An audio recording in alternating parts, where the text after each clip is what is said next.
গলে সিরিজের প্রথম টেস্টে শ্রীলঙ্কার বিপক্ষে ড্র দিয়ে বিশ্ব টেস্ট চ্যাম্পিয়নশিপের এবারের সাইকেল শুরু করেছে বাংলাদেশ। ১২ বছর পর গল ক্রিকেট স্টেডিয়ামে কোনো টেস্ট ম্যাচ হলো ড্র। সফরের আগে সাদা পোশাকের ক্রিকেটের জন্য আলাদা করে প্রস্তুতি নিয়েছিল বাংলাদেশ। জাতীয় দলের সাবেক নির্বাচক ও বর্তমানে বিসিবি অনূর্ধ্ব-17 দলের কোচ হান্নান সরকার মনে করেন ব্যাটারদের ধারাবাহিকতা গল টেস্টের ইতিবাচক দিক। ব্যাটিং নিয়ে আমরা স্ট্রাগল করছিলাম, মানে ব্যাটসম্যানদের কনসিস্টেন্সির জায়গা নিয়ে আমরা কথা বলছিলাম। তো এই ম্যাচে সবচেয়ে ভালো লাগার যে বিষয়টা, আমাদের টপ অর্ডার থেকে রান এসেছে। স্পেশালি শান্তর কথা বলতে হবে, সাদমান সেকেন্ড ইনিংসে চমৎকার একটা ইনিংস খেলেছে।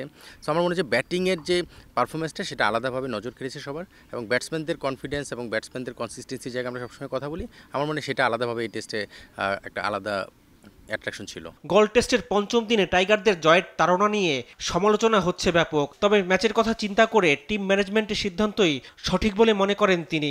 ইনিশিয়ালি শান্ত মুশফিকের যে ইনিংসটা বিল্ড করেছে, মানে ফার্স্ট সেশনটা যদি আমরা দেখি, সেখানে কিন্তু একটু স্লো মনে হয়েছে। এটা নিয়ে হয়তো সমালোচনা হচ্ছে, বাট আপনি দেখতে হবে আপনার টেস্টটাকে আগে এনশিওর করতে হবে ড্র ফার্স্ট দেন উইন। আপনি ফার্স্টেও যদি উইনে চলে যান, তখন যদি আপনি কলাপস করেন, তখন কিন্তু শ্রীলঙ্কা সেটাকে চেস করে জিতে যেতে পারতো। সো এগুলো আসলে দূর থেকে অনেক কিছু আমরা অনেক কিছুভাবে চিন্তা করি। দিন শেষে যারা ওখানে ম্যানেজমেন্টে রয়েছে তারা কিন্তু আমাদের যে ভালো কন্ডিশনটা জাজ করছে, আমাদের অ্যাবিলিটি সম্পর্কে জাজ করছে। সো সেই জায়গা থেকে আমার মনে হয় যে টিম যেভাবে চিন্তা করেছে, আমি সেটাকে কোনোভাবেই নেগেটিভভাবে বলতে পারবো না। আমার কাছে মনে হয় এটাই টেস্ট ক্রিকেটের প্রসেস।